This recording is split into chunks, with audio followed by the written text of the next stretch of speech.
Sepatu ini juga dijual ya. Ini 1 dan 2.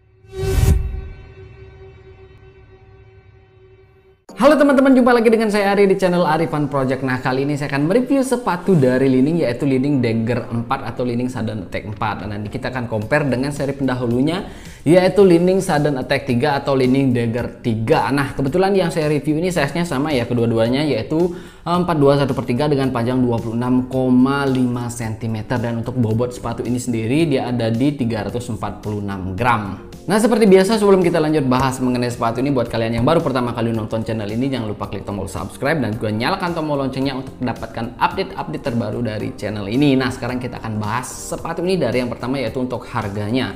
Nah, untuk harganya sendiri sepatu ini sekarang dibanderol kisaran harga 2,4 sampai dengan 2,7 lah paling mahal ya. Kemudian untuk bahannya sendiri di bagian upper sepatu ini dia terbuat dari kombinasi antara bahan fabriknya. Untuk fabriknya dia ada di bagian sini, kemudian lidah sepatunya juga terbuat dari bahan fabrik. Kemudian di bagian sininya juga terbuat dari bahan fabrik ya, seperti ini. Dan juga dikombinasikan dengan bahan TPU. Nah, untuk TPU-nya sendiri dia ada TPU hot melt ya di bagian sininya, di bagian logonya Li-Ning ini. Kemudian sisanya terbuat dari bahan synthetic leather. Nah, untuk synthetic leathernya ini seperti ini ya. Nah, ini terbuat dari bahan synthetic leather juga, dan di bagian belakangnya juga sama, terbuat dari bahan synthetic leather seperti ini, dan di ujung bagian depannya. Nah, ini tuck tape-nya ini terbuat dari bahan synthetic leather juga.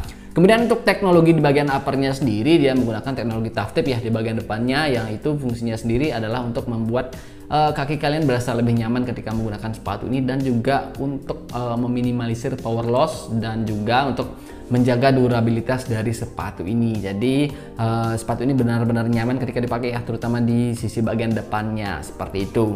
Nah, kemudian kita akan compare desain uppernya sendiri dengan seri pendahulunya. Nah, untuk seri pendahulunya sendiri dia bentuknya seperti ini ya. Nah, ini.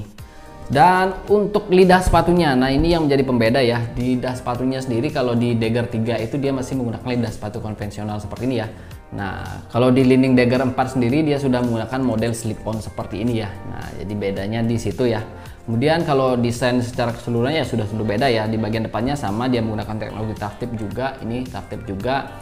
Kemudian di sisi bagian depannya ini, kalau di bagian Dagger 4-nya ada logonya Li-Ning, kalau di sini nggak ada ya. Nah, seperti itu. Kemudian di bagian sampingnya, nah sisi sampingnya, nah logonya Li-Ning itu ada di sini. Kalau ini kan di depan. Nah, kalau di Li-Ning Dagger 4 di bagian sininya nggak ada logonya. Nah, ini di Dagger 3 logonya ditaruh di sini nih, seperti ini. Dan untuk bahannya sendiri dia menggunakan membran mesh ya kalau di Dagger 3. Jadi ini 2 lapis, di bagian dalamnya itu terbuat dari bahan mesh dan juga fabrik sedikit ya. Dan kalau di sini dia nggak menggunakan bahan mesh, dia full menggunakan bahan fabrik, kemudian synthetic leather dan juga TPU. Nah, seperti itu. Kalau di Dagger 3 sendiri dia menggunakan bahan synthetic leather juga sama di bagian sininya. Kemudian ada mesh bagian sini. Nah, ini terbuat dari bahan mesh nih. Kemudian ada TPU juga, yang keras ada, yang hot melt juga ada, seperti itu ya. Jadi itu bedanya desain bagian atasnya. Dan untuk tali sepatunya juga berbeda ya, karena di bagian sininya dia menggunakan lubang-lubang biasa, karena memang dia menggunakan lidah sepatu konvensional. Kalau yang di Dagger 4, nah dia menggunakan pengait-pengait seperti ini ya, karena memang model sepatunya sendiri slip on, jadi nggak bisa dia buat lubang-lubang seperti itu. Nah, jadi desain uppernya sendiri itu perbedaannya ya. Nah, secara keseluruhan seperti itu. Kemudian lanjut untuk insole-nya. Nah, untuk insole-nya sendiri ini hampir sama sih ya. Nah, seperti ini. Kalau yang di Dagger 3 dan di Dagger 4 ini sama seperti ini. Jadi nggak ada bedanya ya. Lubang breathable-nya sama, kemudian bentuknya juga sama, empuknya sama, dan juga tebalnya juga sama persis. Dan di bagian depannya sama juga, ada grip-grip seperti ini. Jadi otomatis kaki kalian akan berasa lebih keset dan juga menghindari power loss ya ketika kalian bergerak, karena memang kaki kalian nggak akan slide ketika menggunakan sepatu ini. Nah, seperti itu. Dan untuk finishing di bagian uppernya pun sama ya. Jadi finishingnya benar-benar rapi. Kemudian lem-leman di bagian upper dan juga midsole-nya ini juga rapi kedua-duanya ya, seperti ini. Dan untuk jahitan-jahitannya juga sama sih, rapi seperti ini ya. Enak banget sih sepatu ini kedua-duanya ya.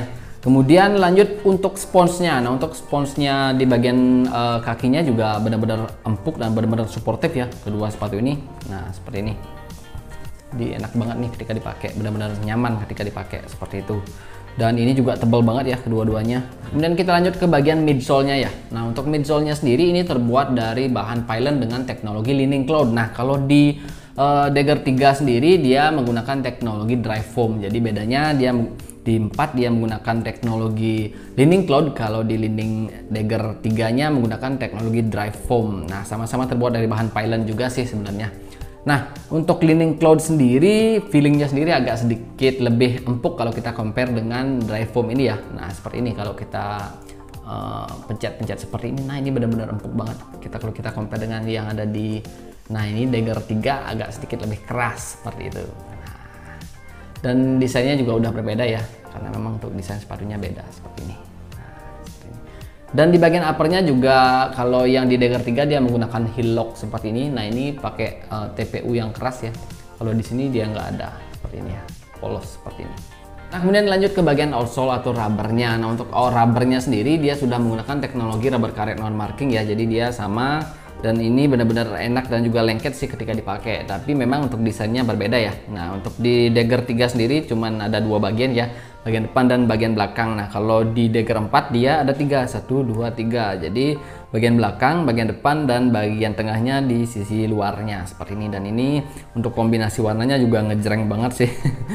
Dan untuk ventilasinya, nah kalau yang di Dagger 3 ini lebih besar ya, seperti ini, 1, 2, 3. Nah, kalau di Li-Ning Dagger 4 dia cuma ada 2, di sini dan di sini. Jadi ini tembus ke bagian dalam sepatunya ya, seperti itu. Dan untuk teknologinya sama, rubber karet non marking, dan dia juga menggunakan teknologi Pro Bar Lock. Nah, untuk Pro Bar Locknya sendiri ini beda desain ya.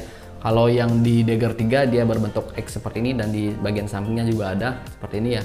Nah, fungsi Pro Bar Lock adalah sebagai stabilizer dari sepatu ini ya, dan juga untuk menjaga sepatu ini biar nggak twist. Jadi untuk menghindari resiko cedera juga, dan untuk menjaga kestabilan ketika kalian bergerak. Jadi gerakan kalian akan berasa lebih konsisten dan juga terasa lebih agresif dan juga lebih mantap lah ketika dipakai seperti itu.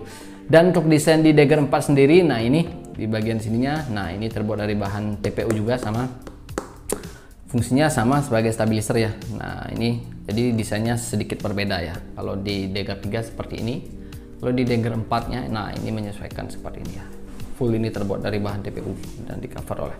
Dan juga di Dagger 4 ini juga dia udah dapat teknologi light foam ya di bagian outsole-nya. Nah, ini light foam-nya ini berfungsi sebagai shock absorption juga, dan juga untuk menghindari resiko cedera ya, terutama ketika kalian bergerak secara intens menggunakan sepatu ini. Jadi kalau di Dagger 3 dia masih belum menggunakan light foam ini di bagian outsole-nya ya. Jadi dia masih simple seperti ini. Nah, kalau Dagger 4 ada tambahan light foam di bagian di sininya. Nah, jadi itu dia teman-teman mengenai harga, kemudian bahannya, dan juga teknologi yang ada di dalam sepatu ini, dan komparasinya dengan seri sebelumnya yaitu Li-Ning Dagger 3 atau Li-Ning Sudden Attack 3. Nah, secara overall memang sepatu ini menurut saya sih layak dihargai 2,5 juta, karena memang untuk teknologinya sendiri dia sudah menggunakan teknologi high end dari Li-Ning. Dia menggunakan top tip, kemudian bahannya sendiri juga udah bagus banget ya di bagian uppernya, dan super breathable itu klaim dari Li-Ning. Dan memang ketika dipakai itu benar-benar nyaman sih.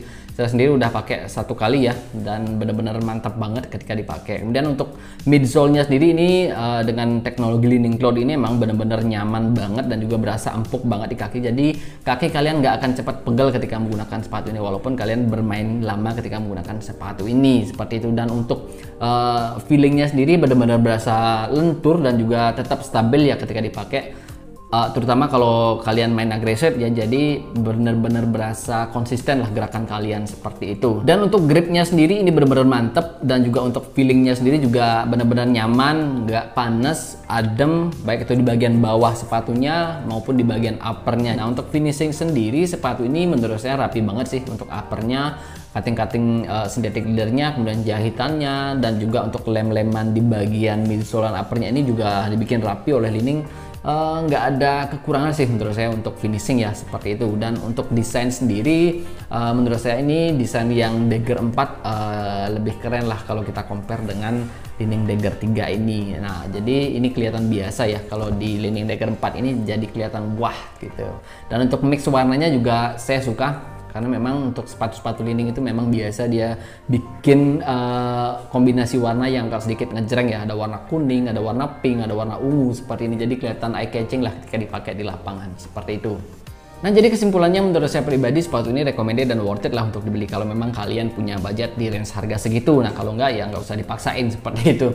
Nah, kebetulan sepatu ini juga saya beli second kemarin, dan yang punya dia size-nya nggak cocok di kakinya ya, jadi dia jual dengan harga 1 juta. Jadi saya beli ini cuman harga 1 juta, jadi hampir setengahnya seperti itu. Nah, jadi demikian saja untuk review kali ini. Semoga video ini bermanfaat buat kalian ya, terutama yang memang pengen beli sepatu ini. Dan sepatu ini juga dijual ya, ini 1 dan 2. Nah, ini kalau misalkan kalian pengen sepatu ini, kalian bisa cek di link Tokopedia yang ada di deskripsi. Nah, buat kalian yang sudah menonton video ini sampai selesai, saya ucapkan terima kasih dan sampai jumpa di video berikutnya.